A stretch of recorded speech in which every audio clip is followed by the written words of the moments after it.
August 15th, 1939. Birth of Hardial Bains. Hardial Bains, a man of revolutionary action.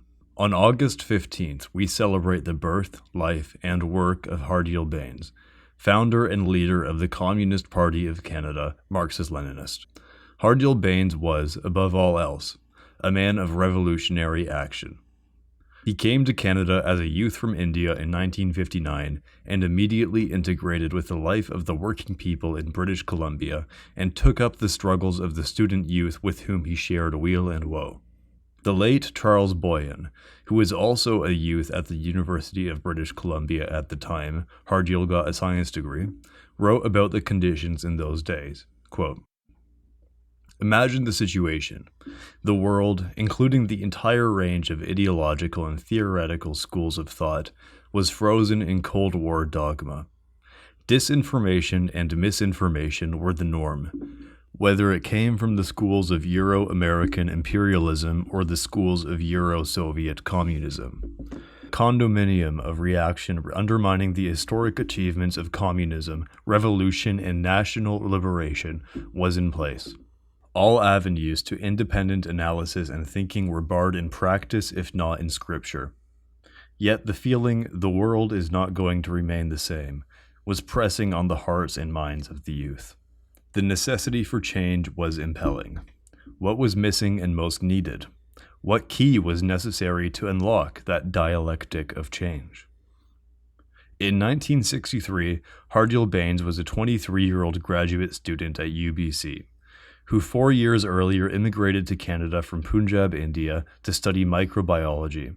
In Punjab, Hardial had earned a well-respected reputation as a deep-thinking revolutionary communist and scientist, whose political activism and scientific investigation were said to have begun the movement he could breathe on his own.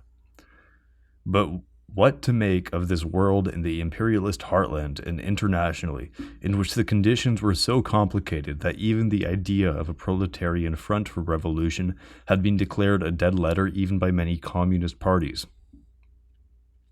The Cold War was suffocating everyone to the point where the right to conscience was banned. Hardial Bains refused to accept the block on thinking, and called on students and faculty to defend themselves and express their right to conscience through actions with analysis. One of his first public acts was to stand up courageously to the better dead than red psychological terrorism of McCarthyite anti-communism. At a mass democracy meeting, standing atop the popular soapbox in the public square in front of the UBC library, Hardial faced down the hysterical finger-jabbing scream from the fringe, "That man is a communist," replying instantly, "Yes, and I'm proud of it." Reflecting upon the incident later, Hardial said this response was a historic turning point in the sense that it publicly smashed the cringing cowardice and spinelessness of the communists of the time. The refusal to defend one's right to conscience became a feature of the past. Communists were called upon to be open and proud of their views and the accomplishments of the workers and communist movement. This was the beginning of the new. Nothing can stop this movement now, he concluded from this experience. But the new was small, like a single cell of an organism beginning its journey in life. Unquote. Hardial had the ability to listen to and heed the call of history, to organize to bring about the changes required to open society's path to progress, always keeping in sight how to remove the main obstacle to moving forward. He based his actions on what the situation revealed in the particular conditions and circumstances, ensuring an organization was put in place to gather together all those in whose interest it was to bring about the required changes to the conditions. For this to occur, he always followed the dictum, "Unite the advanced forces to mobilize the middle and isolate the backward." He made sure that the clash between conditions and authority would be resolved in a manner which favored the interests of the working peoples at home and abroad and the cause of the peoples and nations, everywhere for peace, freedom, and democracy. Hardial Bains heeded the call of Engels that Marxism is not a dogma, but a guide to action.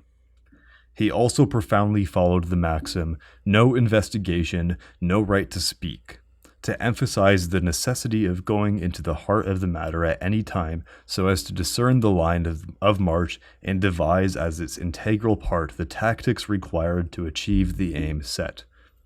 In this way, Hardial set an example of what it means to oppose the disinforming role of the state, which seeks to deprive the people of their own ability and outlook to establish their own vantage points and act in a manner which favors their interests.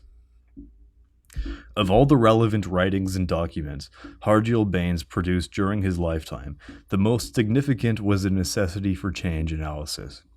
It drew warranted conclusions about the degenerate culture and conditions imposed on the youth as a result of the Anglo-American imperialist influence during the 1960s and the anti-communist crusade.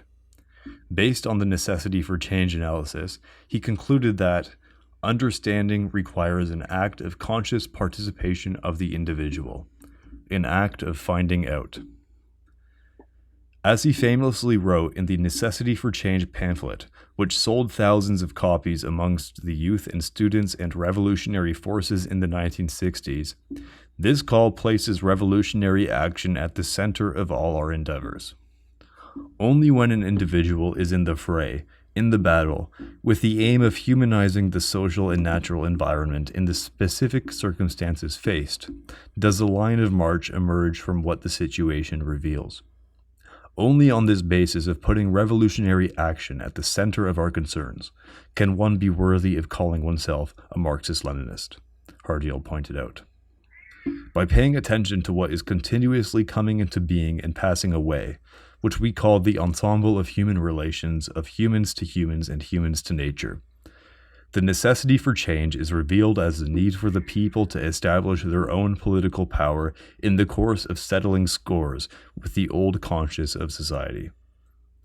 Only then will the prehistory of humankind give way to the people themselves, becoming the makers of history. From the old way of handing over the use of their voice and name to others, the people will finally speak in their own name. Hardial forcefully pointed out, at each stage of the development, Comrade Bains led members and supporters to achieve numerous significant accomplishments, including uniting the Marxist-Leninists in one organization based on Marxism-Leninism and democratic centralism in the late 60s, founding the Communist Party of Canada Marxist-Leninist in 1970 as the necessary instrument to forge the unity of the working class to accomplish its mission of constituting the nation and vesting sovereignty in the people, taking bold stands in defense of all when the state launched racist attacks against Afro-Canadian students as well as the indigenous peoples and peoples of South Asian and West Indian origin in the late 60s and early 70s, establishing on a profound anti-imperialist basis the solidarity movement in this country to support the struggles of the peoples of Asia, Africa, Latin America, and the Caribbean for liberation. Included within all this was the militant support he organized for an independent Cuba against the Bay of Pigs invasion and during the so-called Missile Crisis, and for the national liberation of Vietnam and other countries of Indochina fighting against U.S. imperialist aggression. He also led the reorganization of the Hindustani Ghadar Party abroad in 1969 on the basis of democratic centralism to carry forward the traditions of the Gadri Babas and for the liberation struggles in India. Hardial's important contributions also included the defense of Marxism-Leninism and the elaboration of contemporary Marxist-Leninist thought. His work in the field of philosophy and the social sciences included paying first-rate attention to the crucial relationship between form and content, and to the study of Marxism-Leninism amongst the youth, and to push forward the movement for enlightenment. He spearheaded building the party press and non-party press and the technical base for the work of the party on every front. His contribution to the study of the constitution of European nation-states and how sovereignty was established in a fictional person of state to deprive the people of decision-making power led to the powerful program of opposition to Eurocentrism, reliance of each people on their own thought material, and for democratic renewal and the call to break with the past and to move on. His feats are indeed legendary. for the boldness which characterized them. He was fearless in the face of the repercussions of daring to defy the Anglo-American authority which, under the aegis of the democratic liberties, permits only those activities the ruling elite deem fall within reasonable limits. Our comrades spent much time in jail, and many lost their jobs and careers because the forces that exist above the people decide what is reasonable. So too the indigenous peoples, the workers and minorities and all fighting forces suffer the repercussions of the fact that the society is split between those who rule and those who are supposed to submit. Those who rule tolerate anything except defiance to their rule. On this basis, they define what is acceptable and inclusive, and what is fringe and extremist and not acceptable under their rule. Comrade Bains' bold stance brought out the true countenance of what are called the liberal democratic institutions, which the rulers today are even more desperate to preserve and perpetuate. This desperation is becoming increasingly hysterical and irrational due to the evidence showing that the conditions which gave rise to the nation-states brought into being since the English Civil War in the 1660s no longer exist. The liberal democratic institutions established to sort out the contradictions within the ranks of the rulers and between the rulers and the people so as to avoid civil war no longer function. However, the significance of Hardial's work cannot be established by simply providing a sum total of his contributions or deliberating on which of these contributions is the most important. This is why, when speaking of significance, we speak about things that are signified, which emerge out of the events as they unfold. In French, we say, the importance of the work of Hardial Bains, which is the same as saying the significance of his work. In other words, comment cela nous importe, meaning how the work is relevant to us. In this vein, the work of Hardial Bains brings us a basis for dealing with the world today, what it means to be revolutionary. Using fidelity to the ensemble of human relations as a guide, we direct attention to social structure, the order of it and what is its measure, so that we can make predictions. Prediction is not about events such as when the Arctic ice will melt, or whether we have 20, 30, less or more years before irrevocable climate disaster takes place and the world ends. The significance of having fidelity not to the person of state and political mythology, but to the ensemble of human relations means that you can make predictions about the plan of action and the tactics and organization required to deal with the problem you have taken up to resolve. You cannot do that without paying attention to and being guided by the relations of the whole and the parts.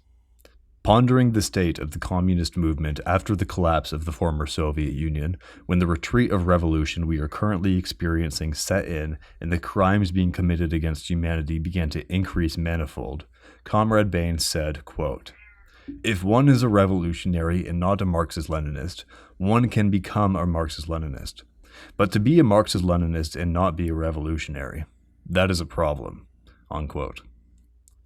According to the example given to us by Comrade Bains, what then does it mean to be a revolutionary? To be a revolutionary, CPCML points out, is to take up the tasks presented at every period that will actually change or revolutionize the situation. This stands in opposition to providing good descriptions of the situation or hiding behind correct phrases.